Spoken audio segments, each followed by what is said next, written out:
Bismillahirrahmanirrahim. Alhamdulillahirabbil alamin. Allahumma shalli wa sallim ala sayidina Muhammadin salatan taftahu biha lana futuhal arifin wa tufaqihuna biha fid din wa ala alihi wa sahbihi. Assalamualaikum warahmatullahi wabarakatuh. Waalaikumsalam warahmatullahi wabarakatuh.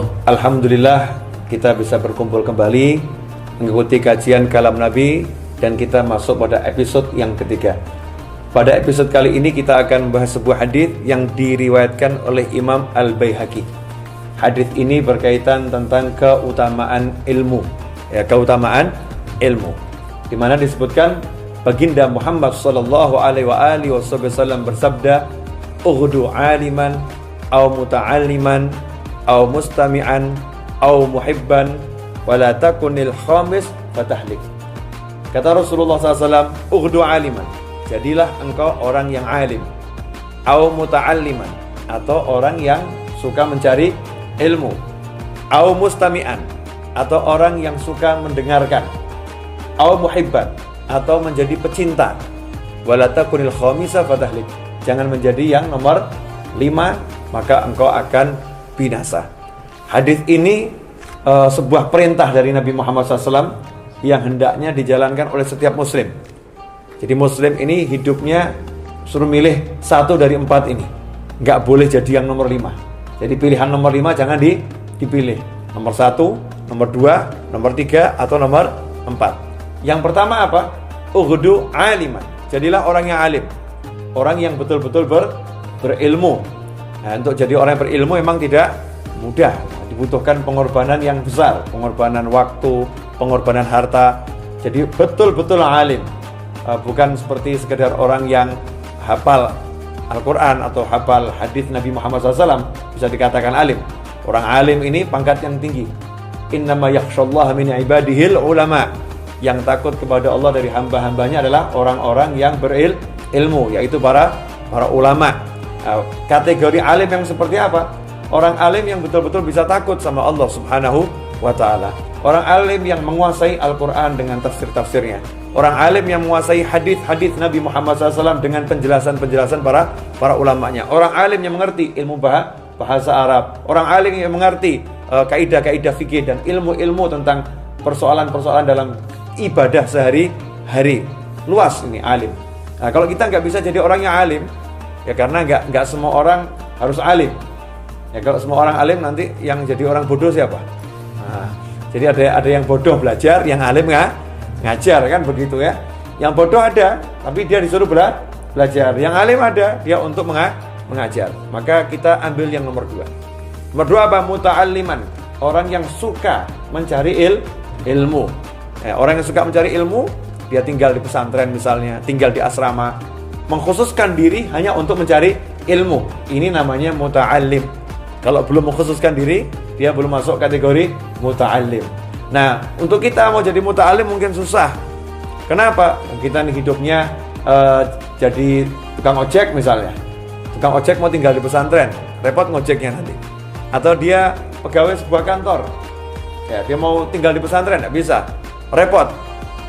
Ada kewajiban harus dia penuhi sebagai karyawan. Dia dibutuhkan untuk keluarganya mencari nafkah.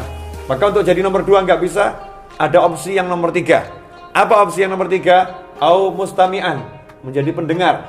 Nah, kalau sekarang lewat audio streaming, ya, atau lewat video streaming, ya, mendengar dan bahkan melihat. Artinya tidak ikut proses langsung tinggal di sebuah asrama, tinggal di sebuah pesantren, tapi mendengarkan, baik lewat kajian yang ada di majelis-majelis ilmu, hadir di sana duduk dan mendengarkan, atau lewat audio dan video streaming. Artinya bukan tinggal permanen, tinggal dalam waktu yang dari pagi sampai pagi lagi 24 jam, tetapi cuma pada saat-saat tertentu. Misal ada kajian hari Rabu dia hadir, kajian hari Jumat dia hadir, kajian hari Senin dia hadir, atau ada kajian hari Sabtu dia hadir. Mungkin kajiannya cuma 1 jam 2 jam, hadir. Mungkin sepekan cuma sekali. Ini masuk kategori mustami'an, pendengar. Ternyata tidak sempat jadi pendengar. Kenapa? Dokter dia sibuk. Ya, tugasnya ngoperasi pasien, terima orang yang mau melahirkan. Tidak sempat punya waktu khusus untuk datang ke majelis ilmu. Nggak punya waktu tersebut. Maka jadilah yang nomor 4, kata Rasulullah SAW. Apa itu? Muhibban, pecinta mereka semua. pecinta ulama, pecinta orang yang cari ilmu, pecinta orang yang suka mendengarkan ilmu. Nah, ciri-ciri orang yang mencintai itu bagaimana? Ya senang kalau lihat orang keluar cari ilmu, dia senang. Kalau dia punya sesuatu, dia gunakan untuk menyenangkan orang-orang yang cari ilmu. Dia bantu orang-orang yang datang majelis. Dia bantu majelis-majelis ilmu dengan hartanya, dengan tenaganya, dengan apapun yang dia bisa. Ini namanya pecinta. Jangan jadi yang nomor 5. Apa itu nomor 5? Alim enggak, kemudian belajar di pesantren, tinggal di asrama juga tidak, datang ke majelis atau dengar kajian via audio streaming, video streaming juga tidak, ya. Ternyata dia tidak bisa menjadi pecinta. Apa lawannya pecinta? Pembenci. Ya, komentator. Ini ustadznya nggak pas ini. Ya, ini ustadznya nggak pas. Oh, kajiannya kurang oke ini. Kajiannya nggak keren ini. Wah, ilmunya nggak pas ini. Jadi komentator. Tahu tetangganya buat majelis, bukannya dia itu hadir tidak, ya. Kemudian apa? Bantu tenaga juga tidak. Bantu lisan, ngasih tahu yang lain, ada pengajian loh di situ juga tidak, ya. Bantu duitnya banyak, ternyata juga nggak bantu duit dia. Terus apain? Ya, ngomentari, majelis ini kok cuman ganggu jalan aja ya, suaranya kok mengganggu ketenangan masyarakat ya. Komentator yang nggak baik ya, mengomentari yang nggak pas, yang tidak sesuai hakikatnya. Maka orang yang seperti itu ya, kita jangan jadi orang seperti itu. Dan kalau ada orang yang seperti itu, maka kita nggak usah terlampau difikirkan ya. Kita doakan, kita maafkan. Tetapi kasihan manusia yang seperti itu, karena udah langsung mendapatkan ancaman dari Nabi Muhammad SAW. Janji dari Rasulullah, dan itu tidak mungkin tidak terjadi. Fatahlik, maka kamu akan binasa. Jadi kalau udah bilang akan binasa, yang bilang adalah Nabi Muhammad SAW, tidak mungkin tidak binasa.